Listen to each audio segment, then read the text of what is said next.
राधा वल्लभ श्री हरिवंश। इससे पहले कि आप सब कृष्ण कोहली के बारे में पूछो वो कैसा है, मैं पहले ही बता देती हूँ। कृष्ण कोहली को अर्जेंट मेडिकल अटेंशन की ज़रूरत थी क्योंकि उसकी बॉडी में बहुत ज़्यादा टिक्स हो रखे थे, जो ऐसे डोमेस्टिक पंछियों के शरीर में खून चूसने वाले होते हैं ना, मोटे मोटे मक्खियों के साइज़ में, एग्जैक्टली हमारे सो कॉल्ड रिलेटिव्स की तरह, जो हमारे ही पंखों में छुप के हमारा ही खून पी के हमें ही मारने की कोशिश करते हैं।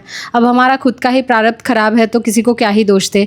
एनीवे, तो डॉक्टर ने बोला कि इसकी उम्र लगभग 10 से 12 दिन की होगी और ऐसी हालत में इसके ऊपर कोई भी मेडिसिन बहुत सोच समझकर प्रयोग करना पड़ेगा। नीम और हल्दी का प्रयोग हो सकता है लेकिन उससे भी कुछ खास फ़ायदा नहीं होगा क्योंकि ये अपने नेचुरल हैबिटेट से बिछुड़ चुका है। तो अब बहुत माइल्ड दवाइयों से ही ट्रीटमेंट करना पड़ेगा। अब आप ही सोचो, इसकी उम्र है 10 से 12 दिन और इस हिसाब से अगर आपको 10 महीने की उम्र में किसी दूसरे के प्रॉब्लम की वजह से अपने ही माँ बाप से बिछुड़ के भेड़ बकरी कुत्तों के बीच रख के जानवरों जैसा पाला जाए तो आपको कैसा लगेगा।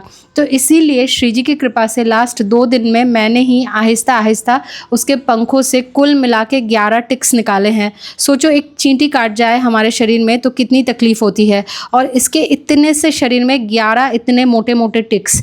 ऐसे ही कबूतर और टिक्स जैसे 84 लाख और योनियों को प्राप्त होने के लिए ही आप इस जन्म में मांस मदिरा और व्यभिचार कर रहे हो। पंछी तितली होके बड़ा खुले आसमान में फ्रीडम मिलेगा, बड़े अमीर घर का कुत्ता बिल्ली होके सारा दिन सिर्फ और सिर्फ भोजन निद्रा मैथुन का सुख मिलेगा।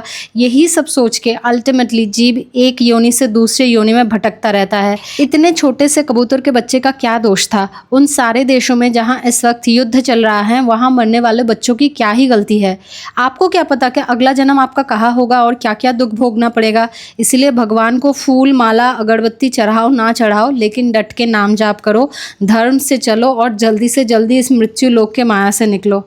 राधा वल्लभ श्री हरिवंश।